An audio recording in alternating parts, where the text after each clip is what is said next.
तर राज्यसभेवर कोणाला पाठवायचं असा प्रश्न एकनाथ शिंदेंसमोर होता। पर्याय म्हणून तब्बल 7 नावं होती। अर्थात आघाडीवर नावं होती ती ज्येष्ठ अतिशय विश्वासू अशा नेत्यांची। मात्र एकनाथ शिंदेंनी निवड केली ती तरुण आणि तडफदार उमेदवाराची। मात्र ही निवड होईपर्यंत शिवसेनेमध्ये कोणतं नाट्य रंगलं होतं पाहूया हा स्पेशल रिपोर्ट।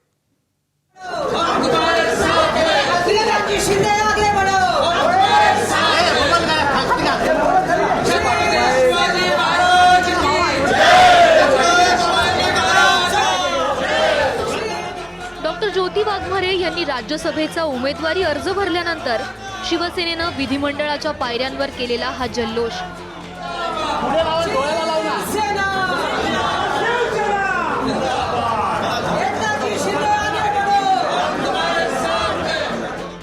मात्र हा जल्लोष होण्यापूर्वी एकनाथ शिंदेंना नाराजी नाट्याचे अनेक अंक पाहावे लागले। कारण राज्यसभेच्या एका जागेसाठी स्वतःला ज्येष्ठ, निष्ठावान, विश्वासू आणि कर्तबगार म्हणवून घेणाऱ्या अनेक नेत्यांनी एकनाथ शिंदेंकडे फिल्डिंग लावायला सुरुवात केली होती।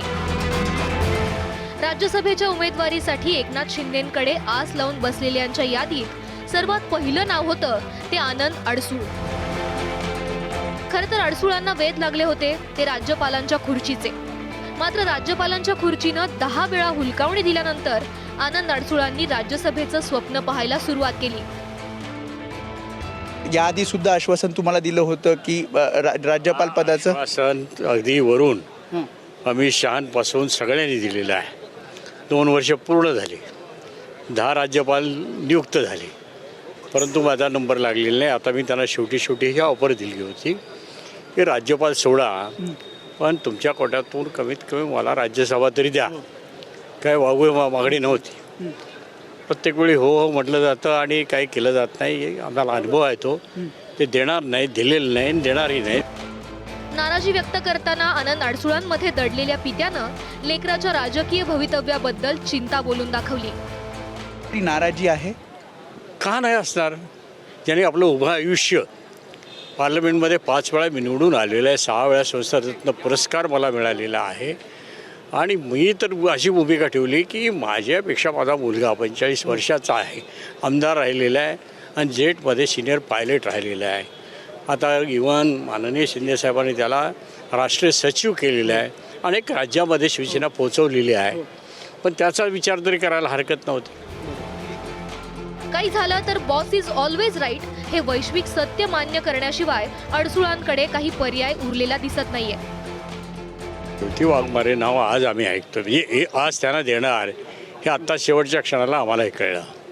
शेवटी पक्षामध्ये आपल्याला मान सन्मान ठेवायचा असतो, आपल्या मुख्य नेत्याने घेतलेला निर्णय आपल्याला मान्य करायचा असतो, तो आम्ही मान्य केलेला आहे। आता आनंदराव अडसूळांची मनधरणी करण्याचे प्रयत्न सुरू झालेत। अडसूळ साहेब हे शिवसेनेचे नेते आहेत, परंतु त्यांच्या चिरंजीवांना देखील माननीय एकनाथ शिंदे साहेबांनी विधानसभेची उमेदवारी दिलेली होती। माननीय अडसूळ साहेब आज देखील एका आयोगाचे अध्यक्ष म्हणून काम करतायत, ज्याला मंत्र्याचा दर्जा आहे। त्याच्यामुळे त्यांचा जो काही गैरसमज आहे तो आमच्यासारखे कार्यकर्ते भेटून नक्की आम्ही दूर करू। आनंदराव अडसूळांप्रमाणे शिवसेनेतील ज्येष्ठ नेते गजानन कीर्तीकर सुद्धा राज्यसभेसाठी इच्छुक होते। लोकसभा निवडणुकीत स्वतःची जागा रवींद्र वायकरांना सोडण्याचं दातृत्व गजानन कीर्तीकरांनी दाखवलं होतं। मात्र त्यांचाही अपेक्षाभंग झालाय। असं असलं तरी ज्योती वाघमारेंना मिळालेल्या संधीचं गजानन कीर्तीकरांनी मनापासून समाधान व्यक्त केलंय। जेव्हा निवडणूक येते आणि उमेदवारी नक्की केली जाते तेव्हा पक्षश्रेष्ठी जे असतात, पक्षाचा प्रमुख असतो, त्याला अनेक बाजूने विचार करायला लागतात। कळलं की नाही?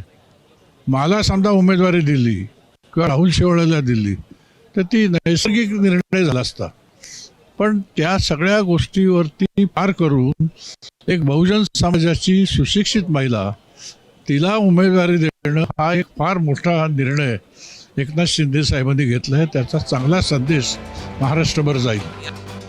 राहुल शेवाळे लोकसभेत पक्षाचं गटनेतेपद भूषवलेला चेहरा आणि त्याहून मोठं क्वालिफिकेशन म्हणजे एकनाथ शिंदेंच्या विश्वासू नेत्यांच्या यादीतलं मोठं नाव। लोकसभा निवडणुकीत अनिल देसाईंनी राहुल शेवाळेंचा पराभव केला। त्यामुळे राज्यसभेच्या निमित्तानं एकनाथ शिंदे शेवाळेंची संसदेत पुन्हा वर्णी लावतील असा कयास काही राजकीय पंडितांनी लावला होता। मात्र त्या राजकीय पंडितांना एकनाथ शिंदेंनी चांगलाच धक्का दिलाय. सचिन तेंडुलकरचा लेक अर्जुनच्या लग्नात शायना एनसी यांनी हजेरी लावली.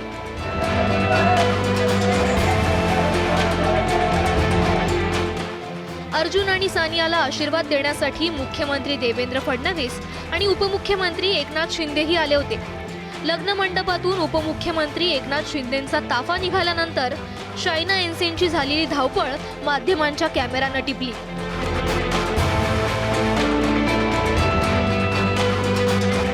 राज्यसभेच्या उमेदवारीसाठी तर ही लगबग नव्हती ना, अशी चर्चा आता राजकीय वर्तुळात रंगू लागली आहे. नाशिकचे माजी खासदार हेमंत गोडसे आणि कोल्हापूरचे माजी खासदार संजय मंडलिक यांनी मुंबई गाठत एकनाथ शिंदेंचं शासकीय निवासस्थान नंदनवनला भेट दिल्याचं समजतंय. अर्थात राज्यसभा खासदारकीसाठी त्यांनी एकनाथ शिंदेंकडे शब्द टाकलाच असेल. विधानसभेत आलेल्या अपयशानंतर संजय निरुपम यांनी देखील राज्यसभा उमेदवारीसाठी प्रयत्न केले असतील तर आश्चर्य वाटण्याचं कारण नसावं.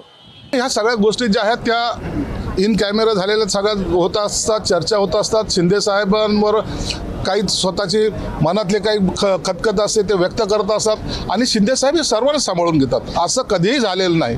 शिंदे साहेबांनी कोणत्याही नाराज कार्यकर्ता असेल त्याला कधी वाऱ्यावर सोडलेलं नाही, सर्वांना सांभाळून घेतले, ही त्यांची भूमिका असते.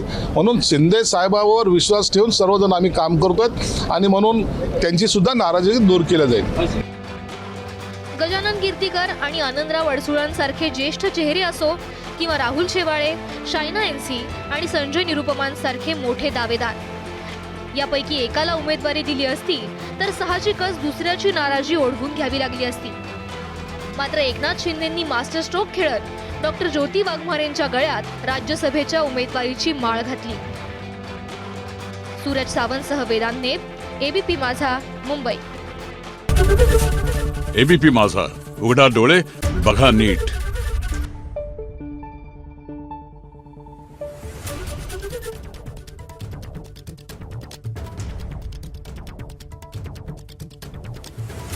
Thank you.